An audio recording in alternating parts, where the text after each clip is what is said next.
America গ্রিনল্যান্ডের নিয়ন্ত্রণ নিয়ে নিতে পারবে বলে মনে করেন মার্কিন প্রেসিডেন্ট ডোনাল্ড ট্রাম্প। গত শনিবার মার্কিন প্রেসিডেন্টের সরকারি উড়োজাহাজ এয়ারফোর্স ওয়ানে সফর করার সময় সাংবাদিকদের সঙ্গে এই মন্তব্য করেন তিনি। এ সময় ট্রাম্প আরও দাবি করেন, গ্রিনল্যান্ডের বাসিন্দারা আমেরিকার সঙ্গে থাকতে চায়। ব্রিটিশ সংবাদ মাধ্যম বিবিসি বলছে, সম্প্রতি বিষয়টি আবার আলোচনায় উঠে এসেছে নবনির্বাচিত মার্কিন প্রেসিডেন্ট ডোনাল্ড ট্রাম্প গ্রিনল্যান্ড কেনার ইচ্ছা প্রকাশের পর। বিশ্লেষকরা বলছেন, ডেনমার্কের কাছে থাকা স্বায়ত্তশাসিত এই দ্বীপটি কিনতে পারলে এটি আমেরিকার জন্য হবে ডিল অব দ্য সেঞ্চুরি। এ নিয়ে শনিবার মার্কিন এয়ারফোর্স ওয়ানে সাংবাদিকদের সঙ্গে কথা বলার সময় ট্রাম্প বলেন, আমার মনে হয় আমরা এটা পেতে যাচ্ছি। সেখানকার 57,000 বাসিন্দা আমাদের সঙ্গে থাকতে চায়।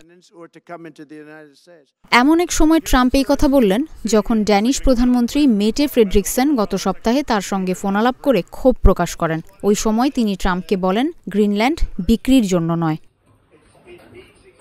গত 22 ডিসেম্বর নিজের সামাজিক যোগাযোগ মাধ্যম ট্রুথ সোশ্যালে গ্রিনল্যান্ড কেনার আগ্রহের কথা জানান ট্রাম্প। গ্রিনল্যান্ড নিয়ে রিপাবলিকান এই নেতার এমন মন্তব্য এবারই প্রথম নয়। 2019 সালে মার্কিন প্রেসিডেন্ট ডোনাল্ড ট্রাম্প গ্রিনল্যান্ড কেনার প্রস্তাব দিলে ড্যানিশ নেতারা তীব্র প্রতিক্রিয়া দেখান।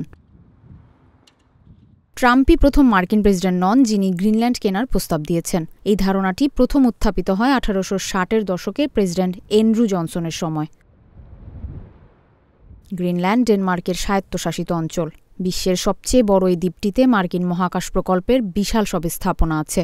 আমেরিকার জন্য কৌশলগতভাবে গুরুত্বপূর্ণ এই দ্বীপটির অবস্থান উত্তর আমেরিকা থেকে ইউরোপে যাওয়ার সবচেয়ে সংক্ষিপ্ততম জলপথে। এই দ্বীপে গুরুত্বপূর্ণ খনির মজুত রয়েছে।